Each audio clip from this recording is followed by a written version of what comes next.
Chapter 4 देख रहे हैं हम, मोशन इन अ प्लेन।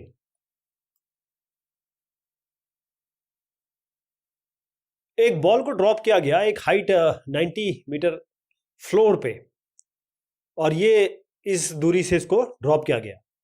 हर एक कोलिजन के बाद ये एक दहाई यानी 1/10 स्पीड लूज कर जाती है। आपको स्पीड टाइम ग्राफ इसका बनाना है मोशन का, t = 0 से 12 सेकंड तक।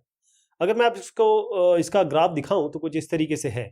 इसमें देखिए कि जब ये गिराई गई तो बहुत तेजी से, क्योंकि 1/10 है तो बहुत कम ही आगे बढ़ेगी।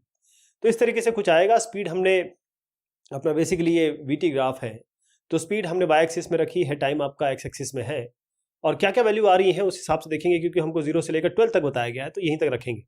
एक एक करके देखते हैं क्या क्या चीज़ इसमें है। पहली चीज़ तो यह है कि बॉल को ड्रॉप किया गया, हाइट इसकी s = 90 है। इनिशियल वेलोसिटी 0 है क्योंकि रेस्ट से इसको फेंका गया है, और क्योंकि नीचे जा रही है एक्सेलरेशन ग्रेविटी ही लेंगे, और ग्रेविटी भी इस साइड लगती है इस डायरेक्शन में, और एक्सेलरेशन भी इस डायरेक्शन में है, बॉल का मूवमेंट भी इस डायरेक्शन में है, तो एक्सेलरेशन हम प्लस लेंगे। फाइनल वेलोसिटी अभी हमें पता नहीं, इसको टकराने से पहले इसकी कुछ v वेलोसिटी रही होगी। तो हमारे पास कुछ वैल्यूज है, s = ut + ½ at² फॉर्मूला लगाएंगे और इससे हम टाइम निकालने की कोशिश करेंगे। टाइम आएगा 4.29। I hope you will be able to solve it. तो टाइम आपका 4.29 आ गया। अब जो पहली इक्वेशन है मोशन की, v = u + at, उसको इसमें हम दर्ज करेंगे, और हमारे पास क्योंकि t आ चुका है और v, u, a सबकी वैल्यू है, तो यहाँ पर हम टाइम की जो फाइनल वेलोसिटी है उसकी वैल्यू निकाल सकते हैं टाइम के अनुसार, क्योंकि टाइम अभी भी हमने निकाला। जैसे हम यहाँ पर वेलोसिटी निकालेंगे, हम देखेंगे कि ये तो वेलोसिटी है जिससे ये टकराया। उसके बाद क्योंकि 1/10 लूज कर जाती है वेलोसिटी, इसका मतलब क्या है कि 9/10 रिटेन करती है, तो 9/10 v। अब उसके बाद देखिए 9/10 तो 42.04 करेंगे तो 37.84 आएगा। उसके बाद जो टाइम इसने लिया, अगेन वो दोबारा मैक्सिमम हाइट पे जाने वाला है ना। तो जो पहली इक्वेशन है इसमें v = u + at में u जो है, अब हम ये वाली लेंगे जिससे ये जो 9/10 वेलोसिटी बची उससे कितना आगे जाएगा। अब क्योंकि ये ऊपर की तरफ जा रहा है, ग्रेविटी नीचे की तरफ लग रही है, तो ग्रेविटी यहाँ पर -9.8 ले लेंगे। इसका टाइम हमें पता नहीं, तो हम टाइम क्या करेंगे, t' निकालेंगे, और t' निकालते ही हम देखेंगे कि ये 3.86 आता है। 4.29 पहला टाइम था, दूसरा टाइम 3.86 है, दोनों को जोड़ेंगे 8.15। अब इस जो टाइम है एसेंट का, वही जितना ऊपर जाने में टाइम लगेगा उतना नीचे आने में टाइम लगेगा इनका। इसका मतलब ये भी 3.86 होगा, ये सेकंड टाइम जब ये इसको टकराएगा। अब वेलोसिटी कितनी हो गई, 37.84, ऊपर गया अब नीचे आया। अब जैसी वेलोसिटी 37.84 है जब वो टकराएगा, तो 9/10 इसकी कर लीजिए आप, जैसे मैंने आपको समझाया था। तो अब क्योंकि हर बार ये 1/10 इसका लूज कर जाता है, तो 9/10 रहेगी, तो 34.05 आ जाएगा, 37.84 को करेंगे। अब देखिएगा 8.14 तो ये हो गया इसका टाइम, और उसके बाद हमने देखा कि ये इसका वेलोसिटी इतनी आ गई। अब सेकंड रिबाउंड के लिए कितना समय लग रहा है इसको, 8.15 प्लस ये 3.86 जोड़ दीजिए, यानी 12.01। और हमको 0 से लेकर 12 तक ही बनाना था, तो जो स्पीड टाइम ग्राफ है वो कुछ इस तरीके से बनेगा।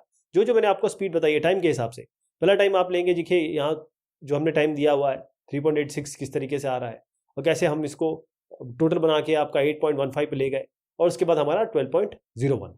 पहली ये बनी, इस तरीके से यहाँ तक जाएगा, और उसके बाद हम जो जो हमारी स्पीड आ रही है उसको हम लेंगे, और आखिरी मर्तबा जब इसकी ये वाली हम स्पीड लेंगे तो 34 पे यहाँ पर रखेंगे, इस जगह पे ये स्पीड रहेगी, ये स्पीड रहेगी। इस तरीके से हमारी स्पीड बनेगी। ये आपको क्लियरली बताना है एग्जाम्पल के साथ डिस्टिंक्शन क्या है। जो मैग्नीट्यूड है डिस्प्लेसमेंट का, जिसको हम डिस्टेंस भी बोलते हैं, एक टाइम इंटरवल के बीच में, और जो टोटल पाथ लेंथ है वो पार्टिकल कर रहा है उस सेम इंटरवल में।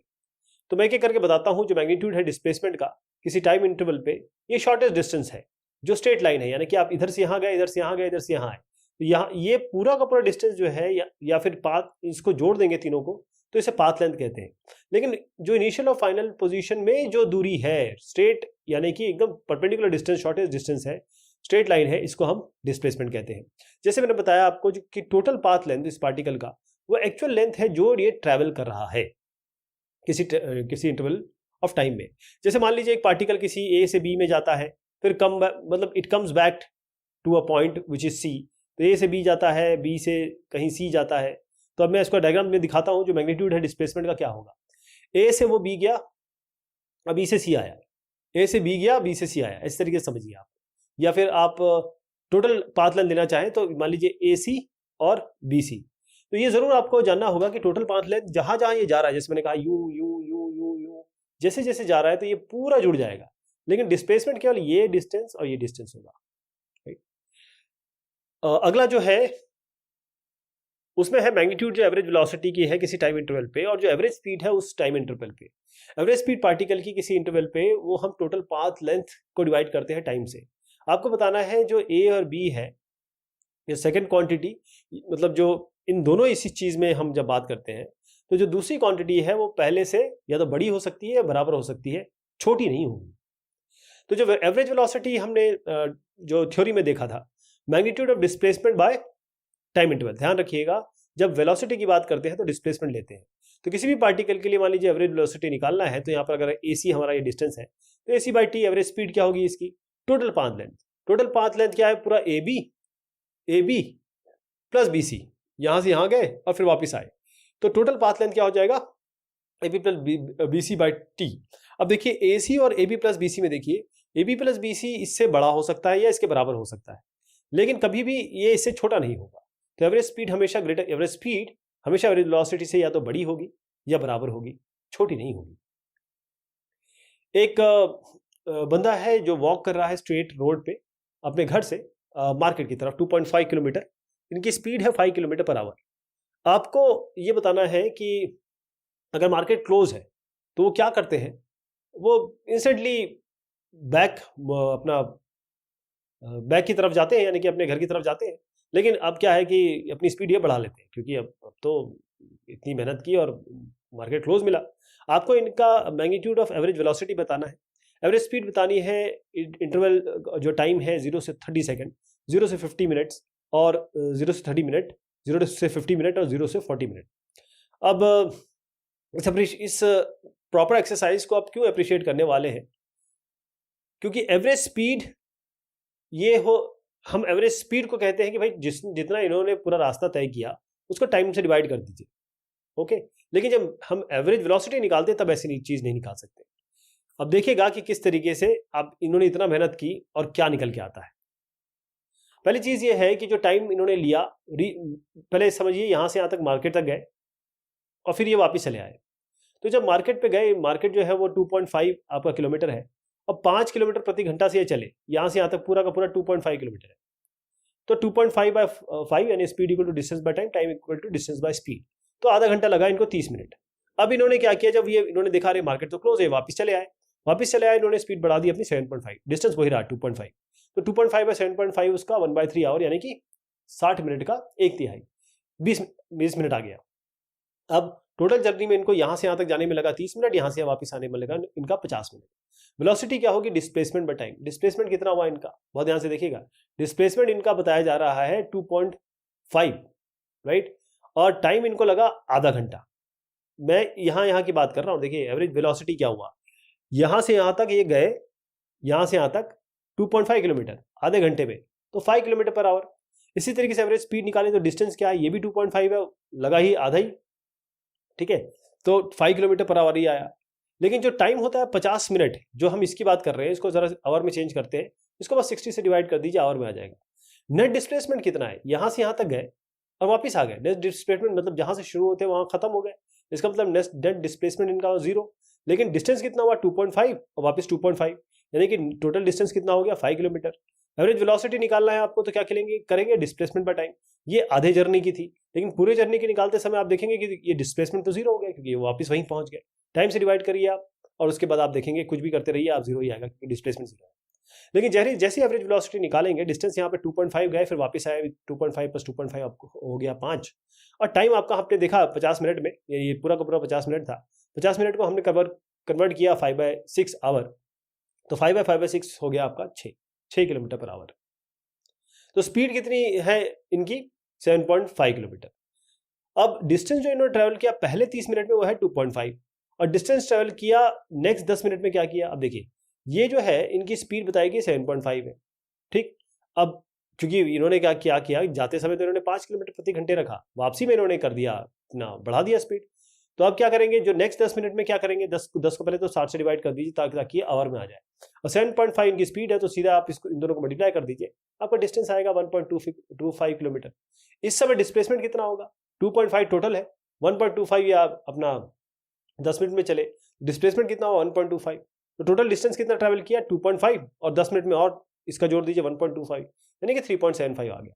अब यहाँ पर एवरेज वेलोसिटी और स्पीड क्या होगी, एवरेज वेलोसिटी इस डिस्प्लेसमेंट के हिसाब से नापा जाएगा 1.25, टाइम टोटल मिला के हो रहा है 40 मिनट, यानी कि 30 मिनट प्लस 10 मिनट, यानी 40/60 को हमने आवर में चेंज किया, बस और कुछ नहीं किया। तो कितना आया 1.875 किलोमीटर पर आवर। लेकिन एवरेज स्पीड में जाएंगे तो 3.75 इनका टोटल डिस्टेंस है, 3.75 इनका 2.5 प्लस 1.25, ये इनका टोटल डिस्टेंस है, 2.5 यहाँ चले फिर 1.25 यूँ चले, तो टोटल डिस्टेंस हो गया 3.75, डिवाइड किया हमने 40/60 जो क्योंकि 40 मिनट में ही किया 5.625। तो देखिए कैसे डिस्टेंस और डिस्प्लेसमेंट बदलता है। अब जो पिछले डिस्कशन में हमने देखा, हमने बहुत ध्यान से डिस्टिंग्विश किया एवरेज वेलोसिटी और एवरेज स्पीड को। अब ये डिस्टिंक्शन ज़्यादा ज़रूरी नहीं है जब हम इंस्टेंटेनियस स्पीड या मैग्नीट्यूड ले वेलोसिटी की। जो इंस्टेंटेनियस स्पीड है वो या तो बराबर होगी, मैग्नीट्यूड इज ऑलवेज, जो मैग्नीट्यूड है इंस्टेंटेनियस वेलोसिटी की। अब इंस्टेंटेनियस का मतलब क्या होता है, मैं पहले आपको समझा दूं। जब हम एवरेज लेते हैं, मान लीजिए इधर इधर मूव किया आपने, तो यहाँ से यहाँ तक टाइम इंटरवल लिया और टाइम इंटरवल को डिवाइड किया, इतना डिस्प्लेसमेंट है या इतना डिस्टेंस है, डिस्प्लेसमेंट से डिवाइड किया तो वेलोसिटी आ जाएगी एवरेज, डिस्टेंस से डिवाइड किया तो आपका एवरेज स्पीड आ जाएगा। लेकिन जब हम बात करते हैं किसी इंस्टेंस की, तो किसी एक पॉइंट पे बात करते हैं, बिल्कुल छोटे पॉइंट पे बात करते हैं, यानी मान लीजिए t = 3.01 सेकेंड, इस पॉइंट पे बात कर रहे हैं हम, किसी इंटरवल को नहीं ले रहे हैं, इंटरवल डेल्टा टी होगा लेकिन वो विल बी वेरी स्मॉल।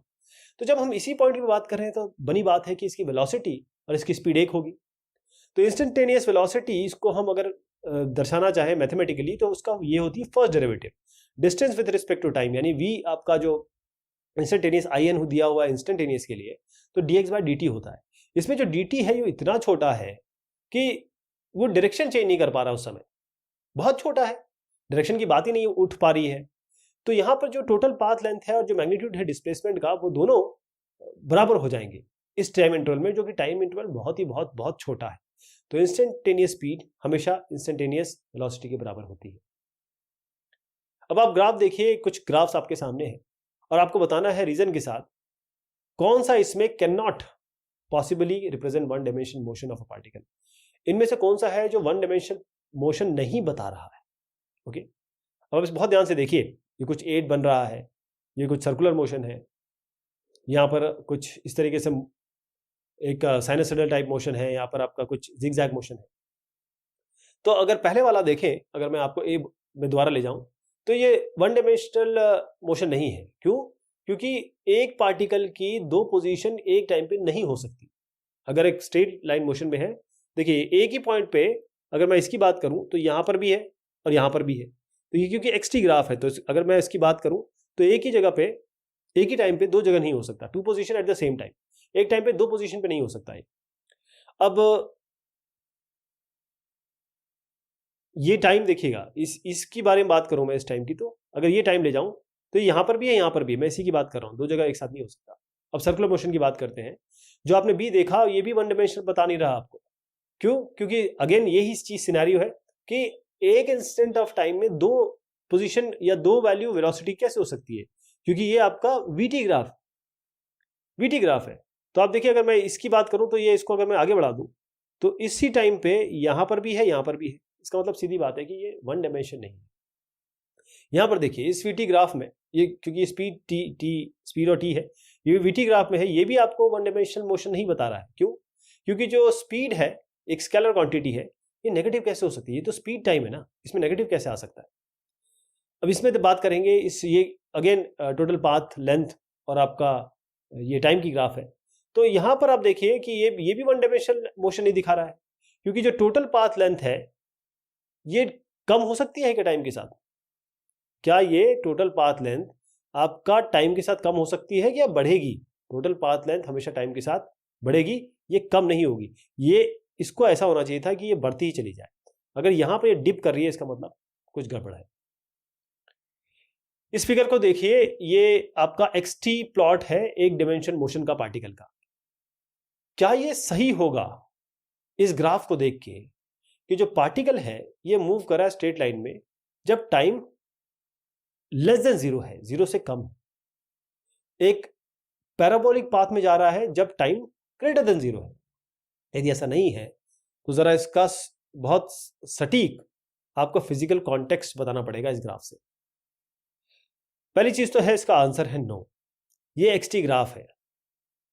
ये जो एक्सटी ग्राफ है particle moving in a straight line for t less than zero on a parabolic path for t greater than zero can not be shown as the given graph. इस तरीके से तो दिखाई नहीं जा सकता। क्यों? पहला तो हमने बता दिया कि ये नहीं है ऐसा, क्योंकि जो पार्टिकल की बात हो रही है ये एक ट्रेजेक्टरी बना रहा है path t equal to zero, x equal to zero पे। एक फिजिकल सिचुएशन जो इसको रिजेबल करेगी तो ये तभी हो सकती है जब कोई एक आइटम हो या पार्टिकल हो, ये किसी हाइट से आप इसको गिरा रहे हैं, तभी हो सकता है। एक पुलिस वैन है, ये हाईवे पे मूव कर रही है, इसकी स्पीड है 30 किलोमीटर प्रति घंटा। यहां पर इन्होंने फायर किया एक बुलेट। आपकी एक थीफ की कार है, चोर है, और वो बड़ी तेजी से भाग रहा है, उसकी स्पीड बड़ी तेज है 192 किलोमीटर पर आवर। जो मजल स्पीड है, यानी कि जब वो बंदूक से या आपके रिवॉल्वर से निकलती है तो उसकी 150 मीटर पर सेकंड इसकी स्पीड है। With what speed does the bullet hit the thief car? आप ही को में मानना है कि थीफ की कार पे जाके ये लगने वाली है आपकी बुलेट, और आपको बताना है कि किस स्पीड से ये लगेगी। आपको क्या करना है कि एक स्पीड ऐसी बताना है जो थोड़ी सी रेलिवेंट हो, ताकि थीफ की कार को डैमेज हो। तो इसमें कुछ वैल्यूज इस तरीके से है। देखिए सीधा साधा मामला है कि कार इस तरीके से दो है मूव करी, यहां से गोली चली और यूं गई, ये भी मूव करी, ये भी मूव करी, इसका मतलब रिलेटिव वेलोसिटी आप लेंगे इसकी। अब देखें जो स्पीड है पुलिस वैन की 30 किलोमीटर प्रति घंटा, इसको 5/18 से मल्टीप्लाई कर दीजिए, आपका 8.33 मीटर पर सेकंड आ जाएगा। इसी तरीके से जो मजल स्पीड है बुलेट की वो आपको अपने आप मीटर पर सेकंड में दी हुई है। अब थीफ के बारे में बात करते हैं, चोरों की कारों के बारे में बात करते हैं। 192 किलोमीटर पर आवर है, इसको वीटी मानते हैं, इसको वीपी मानते हैं पुलिस के लिए, थीफ के लिए। इसको 5/18 से मल्टीप्लाई करेंगे तो 53.3 मीटर पर सेकंड, यानी कि तीनों को हम मीटर पर सेकंड पे ले आए। अब देखिए क्योंकि बुलेट आपने फायर किया है मूविंग वैन से, तो रिजल्टेंट स्पीड क्या होगी? देखिए ये ऑलरेडी मूव कर रही है 8.33 पे, और आपने 150 पे इसको फायर किया, यानी कि रिलेटिव वेलोसिटी अगर हम जोड़ें तो दोनों की जुड़ जाएगी, 150 प्लस 8.33, यानी कि रिलेटिव वेलोसिटी तो नहीं कहूंगा इसको, मैं ये कहूंगा कि आप किसी मोमेंटम में ऑलरेडी है और उस पर आप फायर कर रहे हैं, तो आई स्पीड तो जिससे जुड़ जाएगी। लेकिन जो दोनों व्हीकल्स हैं वो एक डायरेक्शन में घूम रहे हैं, जैसे आप यहां पर देख रहे हैं। तो वेलोसिटी जिससे बुलेट हिट करेगी थीफ कार को, यानी कि वीबीटी, इसका मतलब जो वीबी विद रिस्पेक्ट टू वीटी हमको निकालना है, वो सीधा 158.33 माइनस 53.33, क्योंकि ये इस दोनों एक ही डायरेक्शन में है। इसका मतलब आप इसको अगर माइनस करेंगे तो आप देखेंगे कि आपका आएगा 105, इन दोनों को माइनस करने पर 105 मीटर पर सेकेंड।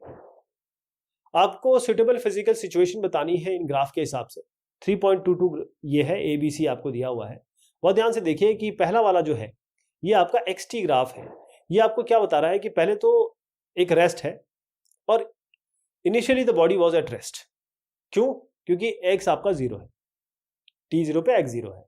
फिर इसके बाद इसकी वेलोसिटी इंक्रीज करती है टाइम के साथ, और ये इंस्टेंटेनियस कांस्टेंट वेलोसिटी ले आती है, राइट। और उसके बाद क्योंकि XT ग्राफ है, इसलिए अगर ये XT ग्राफ में अगर आपको स्ट्रेट लाइन मिले, इसका मतलब ये है कि आपका कांस्टेंट वैल्यू आ गई। फिर उसके बाद वेलोसिटी डिक्रीज होती है या रिड्यूस हो रही है टाइम के साथ, ये रिड्यूस हो रही है। इसकी वेलोसिटी इंक्रीज हो रही है टाइम के साथ अपोजिट डायरेक्शन में यहाँ पर, और एक कांस्टेंट वैल्यू ये एक्वायर कर ली थी। अगेन सीधी सी बात है, XT में अगर आपको स्ट्रेट लाइन मिल रही है इसका मतलब कांस्टेंट है। अब यही सिमिलर फिजिकल सिचुएशन तब होगी, जैसे मैं एग्जांपल अगर दूं, फुटबॉल ये आपका रेस्ट पे है, जैसे इसको किक किया गया तो हो सकता है कि ये वॉल पे आपने मारा, इसको रिजिड वॉल पे गया तो इसकी स्पीड थोड़ी सी रिड्यूस होगी। फिर ये जैसे प्लेयर के पास आई, जिसके पास उसने किक किया है, वो उसके पास आएगी, और उसके बाद थोड़ी देर में इसको विराम मिल जाएगा। अगर मैं इस ग्राफ की बात करूं, ये वाले ग्राफ की, तो बड़ा इसमें एंटेना जैसा ग्राफ है ये। तो ये जो VT ग्राफ है, इसमें ध्यान रखिएगा, VT ग्राफ में जो साइन है वेलोसिटी का वो चेंज हो रहा है, उसकी मैग्नीट्यूड डिक्रीज हो रही है, कम हो रही है टाइम के साथ। ये सिचुएशन कब होगी? जब बॉल को आप ड्रॉप करेंगे किसी हार्ड फ्लोर पे, किसी हाइट से, यानी कि इस तरीके से यहाँ पर है और आपने बॉल ड्रॉप किया, ये इसको स्ट्राइक करेगी, रिबाउंड करेगी, वेलोसिटी कुछ कम हो जाएगी और ये बार बार इसको रिबाउंड करती रहेगी जब तक ये जीरो ना हो जाए। तो यही चीज़ है, इसमें बहुत ध्यान से देखिए कि पहले ऐसी आई, फिर यूं फिर यूं फिर यूं, वीटी ग्राफ है, इसका मतलब एक पॉइंट पे यहाँ पर आके ये जीरो हो जाएगी। तीसरा आपका इस तरीके से है, ये आपका एटी ग्राफ है। एटी ग्राफ का मतलब ये है एक्सेलरेशन टाइप ग्राफ। ये बता रहा है कि इनिशियली, अगर मैं इस तरीके से फिर से बना दूं आपके लिए, तो इनिशियली जो बॉडी है ये किसी यूनिफॉर्म वेलोसिटी से मूव कर रही है, उसका एक्सेलरेशन इंक्रीज कर रहा है किसी शॉर्ट इंटरवल टाइम के लिए, और उसके बाद फिर वो ड्रॉप कर जा रहा है जीरो तक। इसका मतलब ये है कि जो बॉडी है ये मूव कर रही है सेम कांस्टेंट वेलोसिटी से। ये सिचुएशन कहाँ आएगी, जब आप एक hammer moving with uniform velocity, यानी कि आपका ये हैमर है, ये अगर इस तरीके से हैमर बनाऊं और यहाँ पर नेल है, तो इस पे जब ये चोट कर रहा है तो कुछ इस तरीके से सिचुएशन बनेगी आपकी। ये जो फिगर है, थोड़ा साइनोसाइडल सा फिगर दिख रहा है, ये एक्सटी ग्राफ है बेसिकली। ये आपको एक डायमेंशन सिंपल हार्मोनिक मोशन बता रहा है, इसको हम आगे भी देखेंगे। आपको साइन बताना है पोजीशन, वेलोसिटी और एक्सेलरेशन का या इन वेरिएबल का, जो particle t equal to 0.3 second पे होगा, 1.2 पे होगा और -1.2 सेकंड पे होगा। यानी आपको तीन सिनेरियो दिए हैं, t इक्वल टू 0.3 यानी कुछ इस जगह पे, t इक्वल टू 1.2 यानी कुछ इस जगह पे, t इक्वल टू -1.2 यानी कुछ इस जगह पे। तो पहली चीज तो ये है कि अगर t इक्वल टू 0.3 पे लें तो नेगेटिव नेगेटिव पॉजिटिव आएगा, t इक्वल टू 1.2 पे पॉजिटिव पॉजिटिव नेगेटिव आएगा, और t इक्वल टू -1.2 पे लेंगे तो नेगेटिव पॉजिटिव पॉजिटिव आएगा। जो सिंपल हार्मोनिक मोशन होता है, जो आप आगे भी देखेंगे पार्टिकल, इसमें एक्सेलरेशन कुछ इस तरीके से दिया जाता है, a इक्वल टू इस तरीके से। हम इसके बारे में आगे बात करेंगे, जहाँ पर ओमेगा आपकी एंगुलर फ्रिक्वेंसी है। तो t जब 0.3 सेकंड है और इस टाइम इंटरवल में x आपका नेगेटिव है, अगर आप एक्सटी ग्राफ को बहुत ध्यान से देखें, जो स्लोप है एक्सटी प्लॉट का नेगेटिव है, इसी के कारण दोनों ही पॉजिटिव है, वेलोसिटी नेगेटिव हो जाएगी। लेकिन अगर हम इक्वेशन पहला लें और एक्सेलरेशन जब पार्टिकल का होगा तो दोनों पॉजिटिव रहेंगे, और t इक्वल टू 1.2 पे क्या होगा, इसमें अगर आप बहुत ध्यान से अगर ग्राफ को देखें तो x पॉजिटिव है, और जो स्लोप होगा xt, अगर आप देखें xt प्लॉट का, वो पॉजिटिव है। इसका मतलब दोनों पॉजिटिव है, वेलोसिटी भी पॉजिटिव है, पोजीशन और वेलोसिटी दोनों पॉजिटिव है। अब इक्वेशन के बारे में बात करें, अगर जो मैंने अभी आपको हार्मोनिक मोशन की इक्वेशन बताई, तो एक्सेलरेशन यहाँ पर नेगेटिव हो जाएगा। जब माइनस या इस तरफ जाएंगे आप, इस जगह पे इसकी बात करेंगे, तो यहाँ पर देखेंगे कि x तो ऑलरेडी नेगेटिव है, जो स्लोप है xt प्लॉट का वो भी नेगेटिव है, और क्योंकि दोनों x और t नेगेटिव है, वेलोसिटी अपने आप पॉजिटिव हो जाएगी। अगर इस इक्वेशन जो अभी मैंने आपको इक्वेशन दिखाई, यहां से देखेंगे तो एक्सेलरेशन भी आपका पॉजिटिव होगा।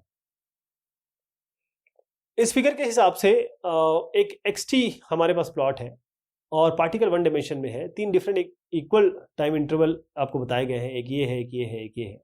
अब किस टाइम इंटरवल में, इन विच टाइम इंटरवल, किस टाइम इंटरवल में जो एवरेज स्पीड है होगी वो ग्रेटेस्ट होगी, किस में कम से कम होगी, और आपको साइन भी बताना है एवरेज वेलोसिटी का हर एक टाइम इंटरवल में। तो सबसे पहली चीज समझिए कि इंटरवल जो आपका तीसरा है, इसमें सबसे ज्यादा है, एक्सटी ग्राफ है, ध्यान रखिएगा। इंटरवल 2 में लीस्ट है, और आपका अगर हम इंटरवल 1 और 2 की बात करें, इन दोनों में, क्योंकि ये इसके ऊपर है तो आपकी पॉजिटिव है, क्योंकि ये नीचे है इसका मतलब नेगेटिव है। अब देखिए, जो एवरेज स्पीड होती है पार्टिकल की, ये यहाँ पर एक्सटी ग्राफ में दिखाई गई है, वो कैसे निकालते हैं आप, स्लोप से निकालते हैं। किसी भी एक्सटी ग्राफ में जो स्लोप होता है वो वेलोसिटी बताता है। तो यहाँ इस ग्राफ में आपको बिल्कुल क्लियर है कि जो स्लोप है आपका, ये ग्राफ जो है, इसमें अगर आप देखें जो स्लोप है वो मैक्सिमम और minimum, slope is maximum minimum कहां पर है, इंटरवल 3 और 2 पे। स्लोप देखिएगा, बहुत ध्यान से देखिए, ये ज्यादा स्लोप है, ये कम स्लोप है, इस तरीके से समझिए इसको। इसका मतलब जो एवरेज स्पीड है पार्टिकल की वो बहुत ज्यादा है, ग्रेटेस्ट है इंटरवल 3 में, और सबसे कम किस में है, इंटरवल 2 में, या सबसे कम स्लोप है। तो जो साइन है एवरेज वेलोसिटी का वो पॉजिटिव है 1 और 2 में, यहाँ पर क्लियर दिख रहा है कि इसके ऊपर है। जो साइन है एवरेज वेलोसिटी का वो 1 और 2 में आपका पॉजिटिव है, और जो स्लोप है, क्योंकि स्लोप पॉजिटिव है, ध्यान रखिएगा कि स्लोप जो होता है dx/dt या डेल्टा x/डेल्टा t, यही तो आपका वेलोसिटी होता है। लेकिन जैसे ही आप यहाँ पर आते हैं, जो इंटरवल 3 है, यहाँ पर स्लोप हो जाता है नेगेटिव, इस तरीके से स्लोप हो जाता है आपका, और स्लोप नेगेटिव का मतलब ये है कि यहाँ पर नेगेटिव होगा। इस फिगर में आपको एक स्पीड अभी आप वीटी ग्राफ यानी कि स्पीड टाइम ग्राफ है, ये वीटी नहीं है, वेलोसिटी नहीं है, स्पीड टाइम ग्राफ है। एक कांस्टेंट डायरेक्शन में मोशन हो रहा है, 3 अलग अलग आपको इंटरवल दिए हैं टाइम के। किस इंटरवल में एवरेज एक्सेलरेशन ग्रेटेस्ट होगा मैग्नीट्यूड में, किस इंटरवल में एवरेज स्पीड ग्रेटेस्ट होगी, आपको ये भी चूज करना है कि जो पॉजिटिव डायरेक्शन क्या होना चाहिए, कांस्टेंट डायरेक्शन मोशन। आपको साइन बताने हैं वियर ए का इन तीनों इंटरवल में, और ए और बी और C D, A B C D, इस पे आपको एक्सेलरेशन भी बताना है। तो पहली चीज तो ये है कि आपको केवल इसके स्लोप्स देखने हैं, स्लोप्स कैसे आ रहे हैं, बस इस स्लोप से आपको क्लियर हो जाएगा। तो अगर आप देखें कि ये जो 2 है, इस स्लोप की बात करें आप, तो क्योंकि यहां पर एवरेज एक्सेलरेशन बहुत ज्यादा है, स्लोप बहुत ज्यादा है, 2 एवरेज स्पीड किस में होगी, इंटरवल 3, v आपका पॉजिटिव है 1 2 3 में, a पॉजिटिव है 1 3 में, नेगेटिव इंटरवल 2 में, और acceleration A B C D चारों जगह 0 है। क्यों? पहली चीज तो यह है कि एक्सेलरेशन स्पीड टाइम ग्राफ में स्लोप से बताया जाता है, जो मैं पहले भी बता रहा हूं कि स्लोप से बताया जाता है। यानी कि आप स्लोप जो है इस तरीके से लेते हैं, जो tan थीटा होता है वो स्लोप बताता है। इस केस में जो हमने फिगर देखा, यहां पर बताया गया है कि स्लोप जो स्पीड टाइम ग्राफ का है, जो इस टाइम इंटरवल के बीच में है, क्योंकि स्लोप इस स्पीड टाइम ग्राफ में वो मैक्सिमम है इंटरवल 2 में, तो एवरेज एक्सेलरेशन इस इंटरवल में सबसे ज्यादा होगा। अब जो हाइट है कर्व की टाइम एक्सिस से, ये आपको एवरेज स्पीड बताती है, कितनी हाइट है इसकी, ये ज्यादा ये कम है, ये एवरेज स्पीड बताती है। अब क्योंकि आप देख पा रहे हैं कि जो ग्रेट इंटरवल 3 है इसमें सबसे ज्यादा है, इसलिए हमने कहा कि एवरेज स्पीड इस इंटरवल में सबसे ज्यादा होगी। अगर पहले इंटरवल की बात करें तो जो स्लोप है स्पीड टाइम ग्राफ की वो पॉजिटिव है, एक्सेलरेशन भी पॉजिटिव है, इसीलिए जो स्पीड है पार्टिकल की वो आपकी पॉजिटिव होगी। अगर इंटरवल 2 की बात करें तो जो स्लोप है स्पीड टाइम ग्राफ का वो नेगेटिव होगा, बहुत ध्यान से देखिएगा ग्राफ को। जो एक्सेलरेशन है वो नेगेटिव है, लेकिन जो स्पीड है वो पॉजिटिव है, बिकॉज स्पीड स्केलर क्वांटिटी, ध्यान रखिएगा, स्पीड स्केलर क्वांटिटी। तीसरे स्लोप में अगर हम जाएंगे, या आप ये कहें तीसरे इंटरवल में जाएंगे, तो जो स्लोप है स्पीड टाइम ग्राफ का वो 0 है।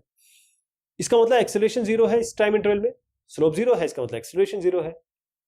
अगर आप देखिए तो जो पार्टिकल कुछ यूनिफॉर्म स्पीड पे तो जा ही रहा है, इसका मतलब पॉजिटिव होगा इस इंटरवल में। ए बी सी डी चारों पॉइंट पे ये सारे के सारे टाइम एक्सिस पे पैरेलल आते हैं, यानी कि स्लोप 0 है इस पॉइंट पे। जब स्लोप है 0 है ए बी सी डी, क्योंकि ये स्लोप ही तो आपको एक्सेलरेशन बता रहा है, क्योंकि स्लोप 0 है इसका मतलब एक्सेलरेशन पार्टिकल का 0 है। तो ये सवाल जवाब हुए जो मोशन इन स्ट्रेट लाइन के। बहुत शुक्रिया, बहुत मेहरबानी आप सभी की।